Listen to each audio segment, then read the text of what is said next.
18 de dezembro de 2005, é uma micro cervejaria, porque o que a gente produz em um ano é um tanque de uma grande cervejaria. Eles enchem em torno de 2, 3, 4 tanques por dia, dependendo da fábrica. É uma empresa familiar, a gente trabalha aqui em 10 pessoas, são 5 comigo na produção, 3 no administrativo e 2 motoristas. Uma coisa que a gente se orgulha de falar é que a gente não tem departamento de marketing. Todo investimento que seria para fazer propaganda da cerveja é voltado para fazer a cerveja, com o processo de produção e matéria-prima. E hoje vem espalhando a marca nossa, o produto nosso de boca a boca, e vem dando um resultado bem legal, apesar de ser uma forma mais lenta de propagação da marca, da cerveja, acaba sendo mais consistente. Desde o início, o objetivo nosso era reproduzir grandes clássicos de cerveja do mundo todo. Hoje a gente faz só cerveja do estilo da escola alemã. Por quê? Por causa do nome, que eu vou explicar mais para frente, mas também porque a gente consegue comprar o malte, o lúpulo e o fermento vindo da Alemanha. E a água nossa foi feito um poço artesiano aqui, ela deu uma água muito próxima da cidade de Munique. Quando se faz um poço artesiano é sorte, você não sabe que água que tem lá embaixo. Então a gente consegue trazer o terroir da cerveja deles aqui para nós. É lógico que no caso da cerveja Pilsen, vocês vão tomar, é uma cerveja leve, fácil de ser bebida, ela teve que ser adaptada para o paladar brasileiro, porque a gente precisava pagar a conta no final do mês, né? Mas as outras cervejas não, elas são idênticas do que é feito, tanto a matéria-prima quanto o processo de produção, como é feito lá na região da Franconia, que é onde está a cidade de Bamberg. Bamberg é uma cidade que ela está localizada dentro do estado da Bavária, numa região mais ao norte do estado da Bavária, que se chama Franconia. Na cidade de Bamberg a gente tem 70 mil habitantes, 10 cervejarias, 2 maltarias e uma fábrica de equipamento para cerveja. Num raio de 1 hora da cidade de Bamberg a gente encontra 300 cervejarias. Isso aí é equivalente a metade da produção da Europa toda é feita nessa região da Franconia. Nem eles sabem explicar o porquê que tantas cervejarias se concentrou num local só. Talvez uma coisa fácil que explique isso é que eles bebem 6 vezes mais cerveja do que a gente bebe aqui no Brasil. Então tem bastante gente para beber o que eles estão produzindo. Qual que é a relação nossa com a cidade de Bamberg? No começo nós escolhemos esse nome para justamente homenagear esse centro cervejeiro. Não existe no mundo uma cidade, uma região com tanta concentração de cervejaria e com tanta variedade de estilo como essa região da Franconia. Então nós quisemos homenagear e é um nome fácil de falar em português. A forma correta de falar seria Bamberg, com acento na primeira sílaba. Mas todo mundo fala Bamberg, eu também falo, a não sei quando eu estou falando com algum alemão ou com alguém que já visitou a cidade, eu procuro ficar me policiando para falar da forma que eles falam, né? Mas para nós ficaria mais fácil falar Bamberg. Daí nós colocamos o nome da cervejaria para homenagear a cidade, e eles descobriram que tinha uma cervejaria aqui no Brasil com o mesmo nome da cidade deles. E daí, para surpresa nossa, foi uma receptividade bem grande que eles tiveram, eles prontificaram em ajudar a gente a produzir uma cerveja com a mesma qualidade deles, para que a cidade deles sempre fosse reconhecida tanto lá como aqui como cerveja de boa qualidade. E hoje a gente recebe praticamente uma assessoria de graça deles, eles mandam alguns mestres cervejeiros para cá, eu passo algum tempo do ano lá também, então é uma troca. Não dá nem para falar que é troca, porque o máximo que a gente faz é ensinar eles a fazerem caipirinha e picanha, né? Daí eles ensinam a gente a fazer cerveja. Então a gente ganhou muito com essa ajuda que eles dão para nós, seja no processo de fabricação, elaboração de novas receitas, e a grande maioria das matérias-primas nossas vem lá da cidade de Bamberg ou de alguma cidade próxima deles. Então nós ganhamos muito com isso daí. Mas nem sempre na Bavária foi essa maravilha de cerveja que é hoje. Pra você ter uma ideia, a Alemanha é o 3º país que mais consome cerveja no mundo. Eles estão em torno de 120, 140 litros por pessoa ao ano. Aqui no Brasil a gente está consumindo 55, 60 litros por pessoa ao ano. Isso aí é uma média do Brasil. Eu acredito que se pegar a região sul-sudeste, suba um pouco mais isso aí. Para a gente ter uma ideia, na Franconia eles consomem em torno de 280, 300 litros por pessoa ao ano. É um volume muito alto de cerveja per capita. Mas há 1000 anos atrás, 500 anos atrás, a Bavária não era conhecida como um grande centro cervejeiro. Era mais ao norte, na cidade de Einbeck, que era a cidade na Alemanha onde fazia cerveja com boa qualidade. Foi lá que nasceu o estilo da cerveja Bock. Mas só que essa cidade ela sofreu 2 incêndios e teve uma guerra que destruiu toda a indústria cervejeira deles. Foi então que o Duque da Bavária viu isso aí como uma oportunidade de negócio, melhorar a cerveja dele em Munique, e começou a trazer alguns mestres cervejeiros da cidade de Einbeck. Com isso também ele começou a fazer algumas legislações que fossem regulamentando o processo de produção e as matérias-primas que seriam utilizadas na cerveja. Foi então que em 1516 surgiu a Lei de Pureza da Alemanha, que é a lei de proteção ao consumidor mais antiga do mundo, ainda em vigor até hoje. O que é isso? Fazer cerveja com 4 ingredientes: água, malte, lúpulo e fermento.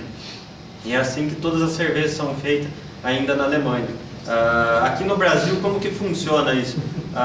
Você pode substituir o malte até com 50% de outro cereal não malteado, ou outra fonte de carboidrato não malteado. E normalmente o pessoal utiliza arroz, milho, açúcar, mandioca, qualquer fonte de carboidrato barata perto da cervejaria, que eles vão reduzir o custo da cerveja deles. Como que vocês vão saber se a cervejaria está usando ou não esses tipo de produto? Qualquer cervejaria, qualquer indústria é obrigada a colocar, indústria de alimentos, é obrigada a colocar no rótulo os ingredientes. Então, em algum lugar do rótulo da cerveja, seja no contrarótulo ou às vezes no próprio rótulo em volta dele, eles colocam ingredientes. Então, vocês vão ver lá água, malte, lúpulo, fermento, cereais não malteados, antioxidante, corante. Para fazer cerveja, a gente precisa apenas dos 4 ingredientes, mas normalmente numa cerveja comercial nós vamos ver 8, 9 ingredientes. Então, tem gente a mais ali dentro da garrafa que não precisaria estar lá. Já numa cerveja artesanal a gente procura trabalhar sem utilizar produto químico na cerveja, como corante, antioxidante, estabilizante e todos esses INS que aparecem numa cervejaria grande. Nós optamos por seguir a lei de pureza, por causa que a gente faz a cerveja da escola alemã. Mas não necessariamente também uma cervejaria que segue a lei de pureza ela vai fazer cerveja boa. Aí você está determinando 4 ingredientes que você vai trabalhar. Você pode errar a escolha deles, o processo, pode fazer tudo errado e a cerveja vai sair ruim. O contrário também não é verdadeiro. Não é porque a cervejaria não segue a lei de pureza que a cerveja deles vai ser ruim. A escola belga e inglesa, tradicionalmente, eles não seguem a lei de pureza. Só que eles usam em torno de 7 a 10% desses cereais não malteados, ou dessas fontes de carboidrato não malteados, que não necessariamente seja cereal, pode ser algum outro tipo de açúcar também. Só que daí com o intuito de melhorar a cerveja e não de piorar. O que é muito ruim é o que acontece aqui na América do Norte, Central, Sul, África, Ásia, nos países que não tem uma tradição cervejeira. Há um excesso, um abuso no uso desses carboidratos não malteados, simplesmente com o intuito de baratear a cerveja. Já existiu algum tempo atrás um caso no Nordeste com uma cerveja que estava usando 90% de mandioca na fórmula dela. Aí o consumidor está comprando aquilo lá como cerveja, só que ele está bebendo um fermentado de mandioca e não cerveja. Então o que a gente é contra é esse tipo de coisa, e não se a cervejaria segue ou não a lei de pureza. Quem faz cerveja da escola alemã tem que seguir a lei de pureza obrigatoriamente. Quem não faz pode pôr o que ele achar legal para ser. Tem algum parente alguma coisa de alemão aqui da fundadora da empresa? Não tem nada, tem descendência italiana, não tem nada a ver com alemão, só cerveja. Bom, vou falar um pouco dos 4 ingredientes. Normalmente a dúvida maior do pessoal é sobre a água. Se a água é importante fazer cerveja. Não é. Qualquer água pode fazer cerveja, desde que ela seja potável, não tenha nenhuma contaminação química ou biológica. É lógico que há 200, 300 anos atrás, alguns estilos de águas diferentes influenciaram muito alguns estilos de cerveja, como é o caso da cerveja da cidade de Pilsen. A cerveja Pilsen ela só ganhou tamanha proporção no mundo por causa que ela é feita com uma água com poucos sais minerais, uma água bastante leve, que deixou a cerveja fácil de ser bebida, refrescante, e com isso ela foi ganhando um volume de venda muito alto. Diferente, o mesmo estilo equivalente para a cidade de Munique, a cerveja Helles, que nós vamos tomar hoje, as duas aqui, A cerveja Helles já é feita com uma água com uma concentração de sais minerais um pouco mais alta. E daí ressalta um pouco mais a matéria-prima dela. Vocês vão ver que é uma cerveja mais malteada, sente mais um pouco do lúpulo nela. Então a água no passado definiu alguns estilos de cerveja.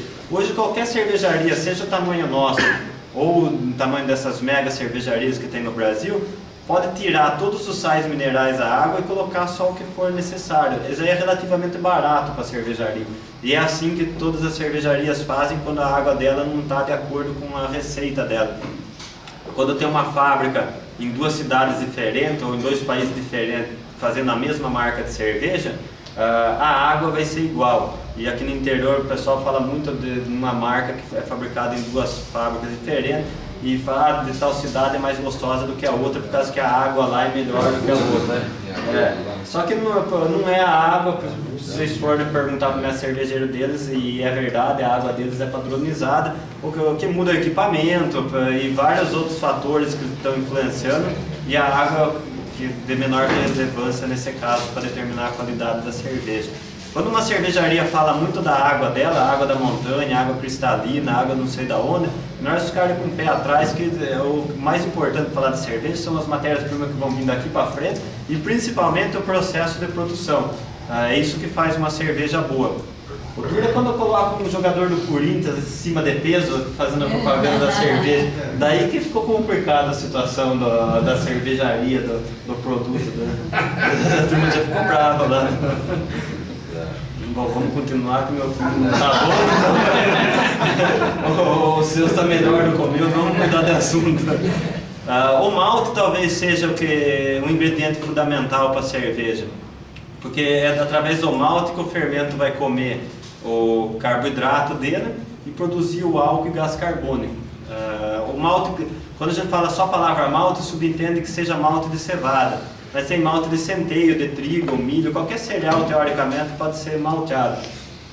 O processo de malteação é colher o cereal do campo, deixar ele numa temperatura e umidade controlada e na hora que estiver nascendo a raiz dele, ele vai passar por um processo de secagem.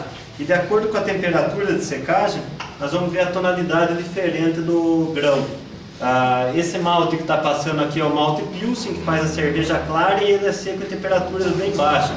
Aqui no meio a gente vê o malte Munique, caramelo, que ele deixa a cerveja marrom avermelhada. Vocês veem que por fora ele é parecido com o Pilsen que está passando aí, mas por dentro que ele muda. E aqui embaixo a gente vê o malte tostado, que vai fazer a cerveja preta.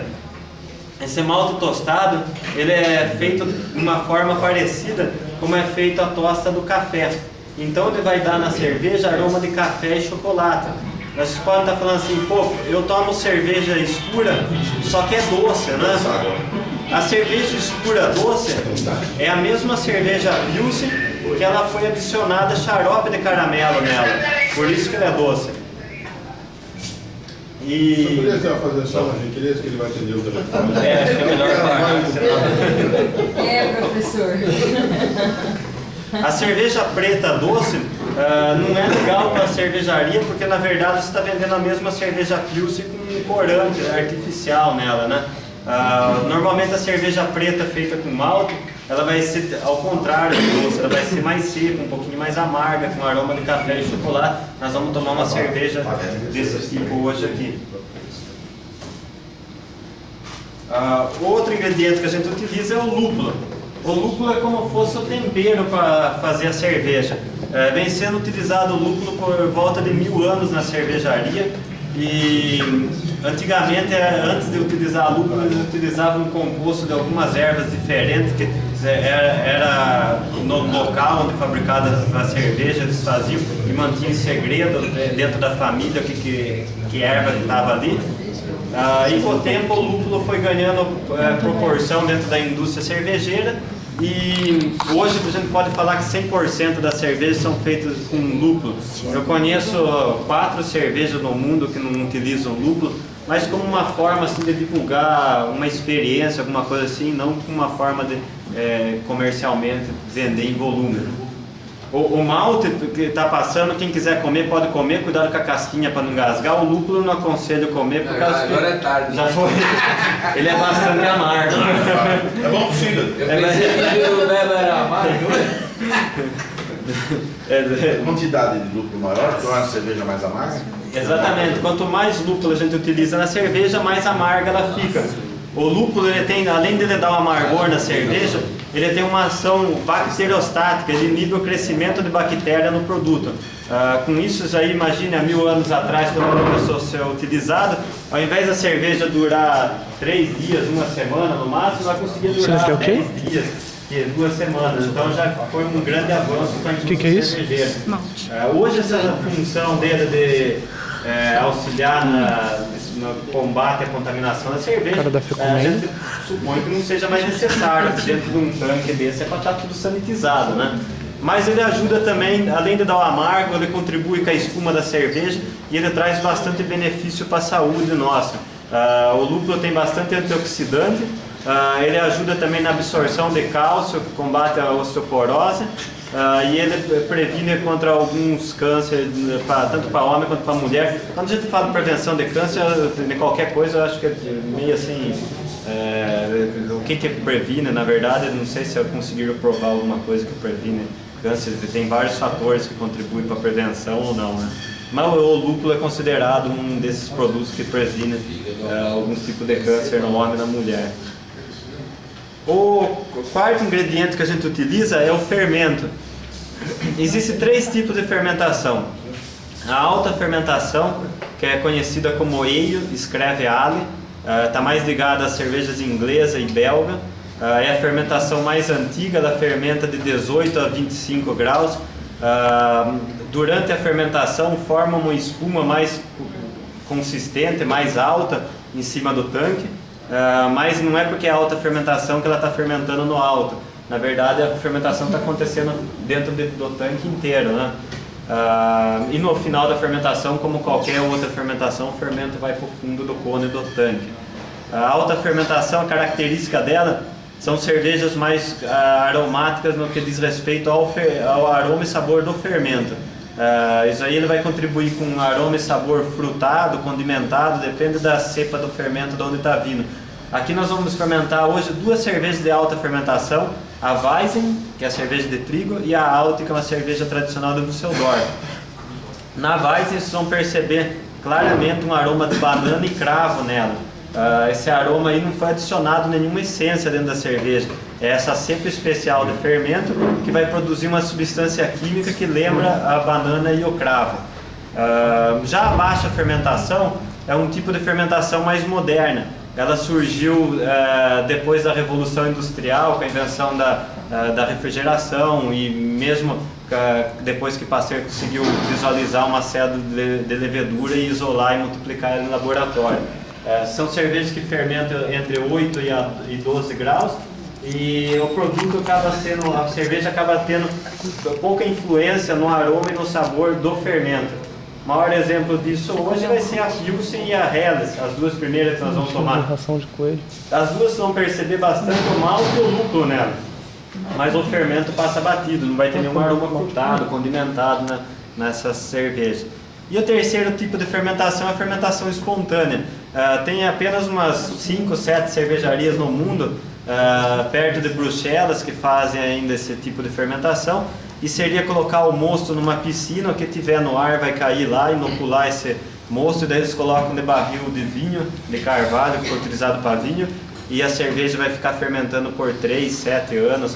São cervejas bastante ácidas, que se colocar um copo na mesa e falar para vocês, experimentem ver o que vocês acham, fazer está estragado, né? Mas a história dessas cervejarias é bastante interessante, são museus que ainda estão funcionando, passando de pai para filho, então vale a pena uma vez na vida experimentar uma cerveja dessa. Eu gosto, mas dificilmente acho alguém que acompanhe eu num copo de cerveja de fermentação espontânea. Mas vale a pena experimentar uma vez na vida. Alguém tem alguma dúvida até aqui, pessoal? Nós vamos descer, só pedir para vocês tomarem cuidado que apesar de ser uma cervejaria, é uma fábrica, então o chão fica sempre molhado. Nós vamos estar passando pelo meio dos tanques e na porta dele tem manivela, maçaneta, não sei o que, fecha ela, tomar cuidado para não bater a cabeça, alguma coisa assim. E depois nós vamos até lá no fundo para ver o invaso. Nós vamos começar por aqui. Vamos descer.